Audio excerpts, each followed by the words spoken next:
Dr. David Matsumoto, you are the author of a very relevant field research work on facial expressions that took place in the Athens Olympics 2004.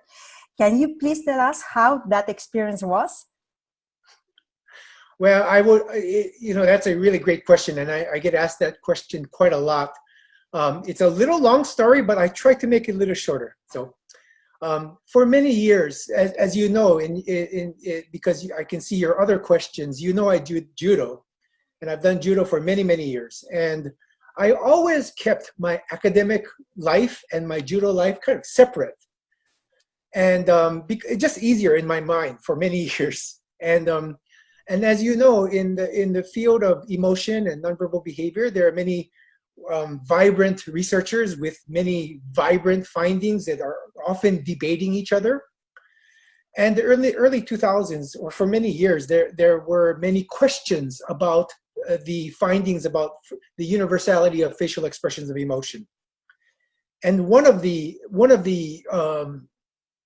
questions that researchers raised was, well, despite the fact that there are many studies in the laboratory that demonstrate facial expressions of emotion occur around the world by different investigators, but there's no study that demonstrates that those facial expressions occur in real life. And so there's been this debate in the early before 2000s for many years that around this question. And I was at a conference about emotion in 2004 in July, I think June or July, in New York City. And that conference was structured so that I was having a debate with another person who believed the other way, who argue against the universality of facial expressions. And this question came up, and one person in the audience said, well, if somebody should study sports and athletes, because it's the perfect place in real life with people from different countries, and it's very emotional. And I'm sitting there because in the next 2 weeks later or so, I am traveling to Athens because I was an official of the International Judo Federation. And so I thought at the time, okay, I'm going to do this study. And it's the first time I put my academic and my judo fields together. And so that's exactly how this started. It's just because somebody asked the question, and I happened to be going to Athens for the Olympics. And when I arrived in Athens at the airport, all of the transportation, as you know, in Spain, you've had the Barcelona Olympics, and as you know, the transportation and everything is only for people in the Olympics is separate from everybody else. So I was riding a bus with the official photographer and videographer for International Judo Federation, whose name is Bob Willingham. And he's not a researcher. I said to him, Bob, in the bus going to our hotel, I said, Bob, would you like to do a study? And he said, sure. What do I have to do? And I said, he's an action photograph. And he takes photographs on a camera that takes photographs at 8 pictures per second. And so I told him, when you take the action shots, just keep the camera on the players after they finish the match, so I can see their reactions. And he said, okay, no problem. So every day of competition, there are 7 days of judo competition. Every day of competition, he took photographs and just keep the camera a little longer. And every day I got photographs, thousands and thousands of photographs. And essentially, that became the source material for that study of the Athens Olympic athletes, which demonstrated that the facial expressions of emotion that all of the previous research had shown to be universal actually occurred in real life by people all around the world. There were 84 athletes from 35 countries, all at the time when they won or lost the match for the medal at the Olympic Games, which is very, very big, and people are very emotional. And so that was the first demonstration of the fact that facial expressions of emotion occur spontaneously in real life. The interesting thing about that was I left after the Olympic Games, but Bob stayed there for the Paralympic Games. And I asked Bob, oh, Bob, would you like to do a second study? He said, sure. And every sport in the Olympics, it has a different disability. In judo, it's blindness. So I said to Bob, just do the same thing. And he did that for the Paralympic Games 2 weeks later. And so we could do the same study with the Paralympic athletes. And these are people who are blind, either congenitally blind from birth or blind from some accident or disease. And there were no differences between the congenitally blind and the non-congenitally blind. But when we compared the expressions of the blind athletes to the sighted athletes, there were no differences. In fact, in terms of the facial muscle movements, the correlation, I don't remember the exact correlation, but it was above 0.9, which is an amazingly high correlation between the facial behavior of the blind athletes and the sighted athletes. And so there was a second paper on the Paralympic Games with the blind athletes. And so those two studies and several others actually came from me sitting at a conference in New York, somebody asking a question, and I happened to be going to the Olympics. And you know, I was very fortunate because the Olympic Games, you need a credential to be the photographer. And so he's my friend. And it's a perfect social psychology experiment because it's a platform, it's lighting, everything is controlled, but it's real. It's very real. And so that's how I got those two studies to get done. And I think you and Bob got thousands of photographs. Bob again, his camera takes 8 pictures per second, and he's got several cameras going. You know, so I mean, you should see these professional photographers. They have 3 cameras here and 2 or 3 on the ground. So they're like this, then they're like this, and then they're like this. And yes, we got thousands and thousands of expressions. And for the studies, I decided that the most important expressions are right at the end of the medal matches, because then the athletes know they won or lost, and the day is done. Because many of your members maybe are athletes, and you know, when you're in the middle of competition, you're still focused. If you win a match, okay, you won. You just go on, and you're not done. But so I decided to focus on the medal matches because now there's a result, and they're done for the day.